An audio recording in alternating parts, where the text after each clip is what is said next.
Hello, humans, and welcome to another episode of the Cartridge and Disc Podcast. This is your Gen X Gamer here. Let's talk about consoles that didn't come out. Where's the SNK at? Where is the SNK console at? Now, for those of you who didn't know, SNK was supposed to launch a new console back in 2021, pre-pandemic, right?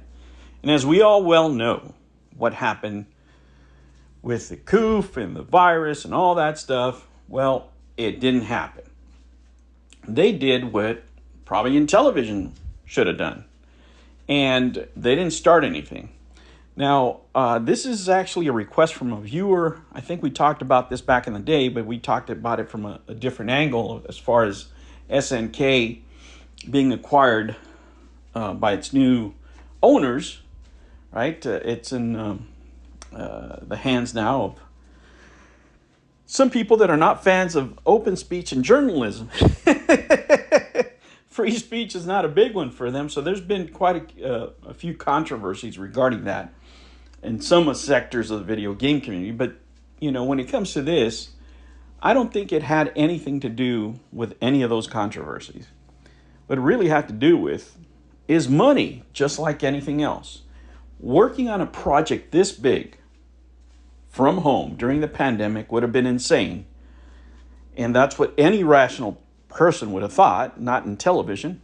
But SNK apparently have better business people over there and said, you know what, this is not a good time.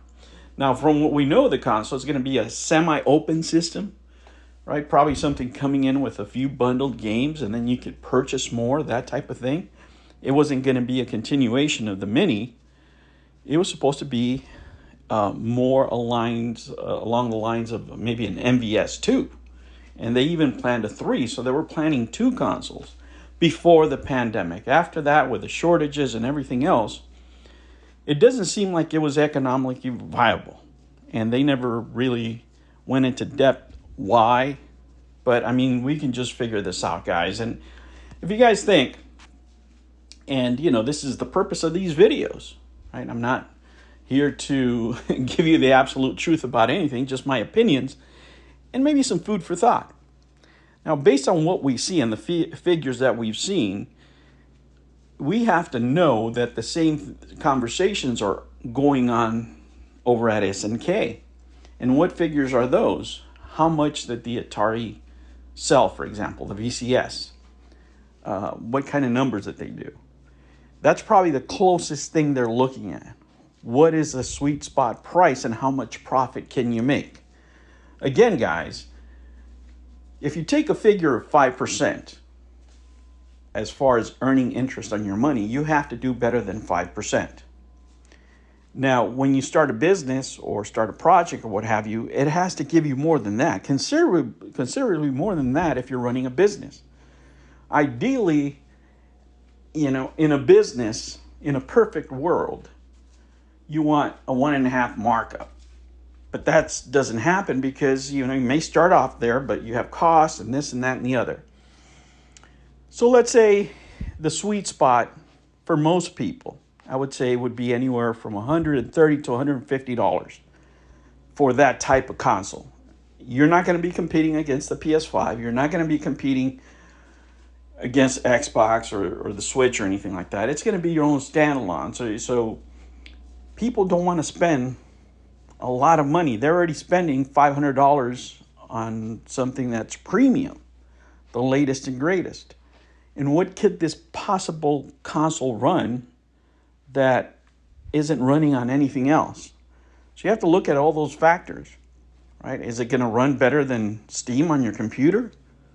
Why are you buying it? Because it has what? What's the difference maker? And how much is that difference maker going to cost? So you actually have to work backwards. And you have to say, has anybody been profitable in this space? Well, Nintendo with their minis, Sega with their minis, but Atari, for example, even though, you know, I love my Atari VCS and I love that they're coming out with another console, was not profitable. The company isn't profitable right now, but a company could be unprofitable for many reasons. It's just not that they're, you know, losing money the way they're operating. There could be write-offs. There could be a bunch of stuff. But anyway, Nobody's been profitable doing this. So you start off with that first strike. Second is all the titles that you're going to put out are already available everywhere else. Now, are you going to ruin some of those relationships by making exclusive contents for your console or not making them available anymore so people come and shop at you at the games at your particular store? Those are all things that you have to think about. But the first thing you have to think about is that sweet spot. What is it that you're going to charge for this console? Let's say that you're thinking that you're going to charge $150. Let's just say $150. Okay? And in a perfect world, your costs are going to be $100. So you're going to make $50 a console. That's great. That's a perfect margin in a perfect world. Okay, so you'll make $50. How many do you have to sell? How many do you have to sell? That's the real question. How many do you have to sell to be profitable? How many do you have to sell to have a decent market, right, of games that you're going to try to sell to people? Even if you sell 100,000 units, let's just say you sell 100,000 units. There's 100,000 diehards out there. That's only $5 million. That doesn't pay for the production run.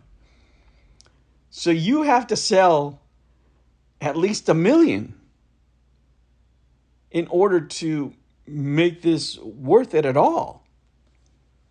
Or unless the cost of this console is going to be like $30 and you're going to sell it for $150, if you get your cost down that much, then that would be great. But reality is you're going to be making $50 on a $150 sale. And then everything that comes after that, hopefully, is going to be digital. You definitely don't want to get into the manufacturing business and start making, carts and all that stuff. So it's a huge expense, guys. The reason a lot of companies fail, whether it's in television because of mismanagement, or let's say iArcade, at the end of the day, all these companies can have issues with hardware. All these companies can have issues with some of their games, with programming, with ineptitude, all those things. Some of it you can account for, some you can't. But usually what happens in these kind of ventures that fail is that they run out of money. And the smart people, when they see that it's not going to be a winning proposition long term, when they don't have something that they know is going to sell like hotcakes, they don't even start. The only reason to start is if you're crowdfunding it and you're looking for millions of dollars in donation and it's not your money. So if it burns to hell, you don't care. But that's not going to be the case with SNK. The Saudis are going to spend the money to do whatever they're going to do, right? Generate revenue. But they're not going to start a project where its horizon, the only thing you can see is losing money. So until these costs get lower and the prices get higher to where these guys know they're going to sell, at least enough to make up manufacturing costs, then you're talking about investing in something. A company that size, that big, needs to do that kind of business. And in reality, guys, if you don't know that you're going to sell them 1 million for a company this size, it's not even worth getting into it. Now, if you're going to do like a small run, a collector's edition, farm it out to somebody else, well, that's a whole different ball of wax. If you're just selling your name and say, I get final say on the product, I get the final QC okay, for example, and you're just charging them 20%, whatever, you just get a commission on every console, that's a whole different ball of wax. That's something that could be done. But the way SNK was talking about it is they would handle everything.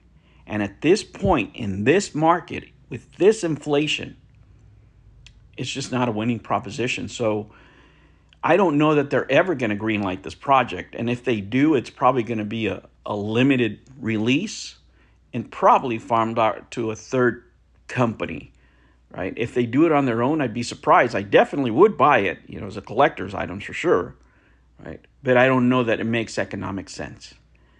So that's my point of view. That's why I think they haven't even mentioned it. They just want to forget about it. Whoever thought of that, somebody told them, hey, shut up. The money is in software. It's not in hardware. It's never going to be in hardware when it comes to consoles. Usually you're going to lose money on the console because you have to offer something of value, maybe a free game, and you're going to get it back when people buy, your games or third-party games, what have you, licensing. But in this market, with cell phones, with Nintendo, with PlayStation, and Microsoft, guys, it's very hard for any of these companies to make money. It really, really is. And I doubt if this project will ever see the light of day. All right, guys, that's my opinion. I mean, I do hope I see it, but I don't think I will. Thank you for subscribing. Thank you for liking. Make sure if you haven't done so, go ahead and subscribe. And I will catch you on the next one. Take care.